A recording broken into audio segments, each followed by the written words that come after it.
Army Chief General Upendra Dwivedi is in Srinagar to assess the ground situation after the deadly terror attack in Pahalgam that killed 26 innocent civilians. At the 15 Corps headquarters, he is being briefed as we speak right now, in fact, by top commanders on the ongoing counter-terror ops and Pakistan's repeated ceasefire violations. Now, the visit comes amid a high alert along the line of control and internal deployments across Jammu and Kashmir. Meanwhile, back in New Delhi, a key meeting on the Indus Water Treaty is also stated to take place this very afternoon at Home Minister Amit Shah's residence. Union ministers including Jaishankar and C.R. Patil are expected to attend this meeting. Now, this follows India's decision to suspend the treaty, citing persistent terror. The move comes after Pakistan threatened to scrap all bilateral agreements, including the all-important Simla pact. Now, here's a chat between my colleagues Shiv and Divya on the latest developing situation straight from Jammu and Kashmir. Listen into this. The Army Chief has already visited Baisaran in Pahalgam.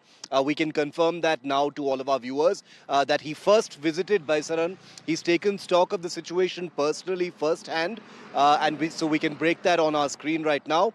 And he's now currently in Srinagar, where he's receiving that briefing. So the Army Chief, obviously his movements, are kept classified. But we've just spoken to our contacts in the army in Srinagar, and they confirm that the Army Chief did visit the site of the Pahalgam massacre in Baisaran, and he's back in Srinagar and will be returning to Delhi after he receives that full briefing. I am currently not in Srinagar. I am in Baramulla. I'm on the way to one of the forward areas near the line of control where, as we've been reporting since the morning, things are heating up. There have been some ceasefire violations. There have been an exchange of fire after a few provocations from Pakistani posts on the other side of the LOC. I'm not very far from the LOC right now, but I'll be up close in about 45 minutes from now. I can tell you that the Army Chief is going to be briefed on every aspect of what is going on. The information that's been coming out, especially since the all-party meeting yesterday, where the security agencies had not been informed once this particular location in Pahalgam had been opened to tourists after a few days. All of that means that the entire security grid in those areas is being reviewed right now. Command structures, the deployments, etc. All of that is going to be under review right now. And remember, all of this taking place in the shadow, in the backdrop of increasing military tensions, or at least the atmosphere of tensions between India and Pakistan. And that's why we're headed to this forward area to get our viewers more.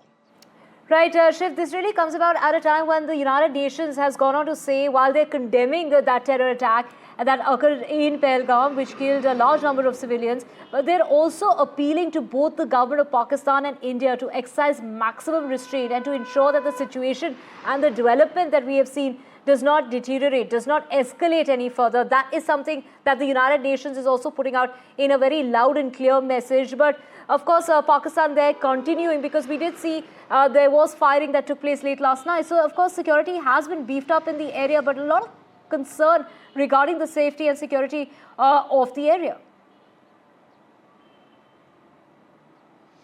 You're right. The United Nations will have to issue such standard statements about hoping that the two sides stand down, etc. But there are various hypocrisies that come into play when the United Nations begins talking about India and Pakistan. This is a bilateral issue. The United Nations has failed on many counts in terms of unequivocally calling out terror and identifying Pakistan as being the fountainhead of that terror. Even in this particular case, Divya, the statement, if you notice, talks about condemning the Pahalgam massacre, but doesn't talk about who was responsible for it. So there are complexities as far as the United Nations is concerned. When it comes to the United States, of course, things are much more complicated than that.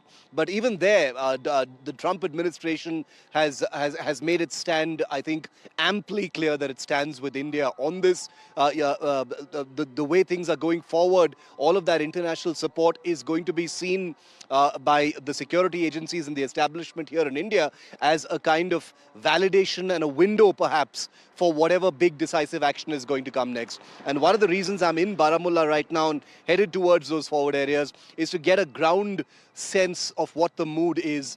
We're not going to obviously be talking about any specifics as far as military preparedness is concerned. It's a very, very sensitive topic. But the mood and the war clouds that are present and prevalent and escalating between the two countries is something that nobody can ignore.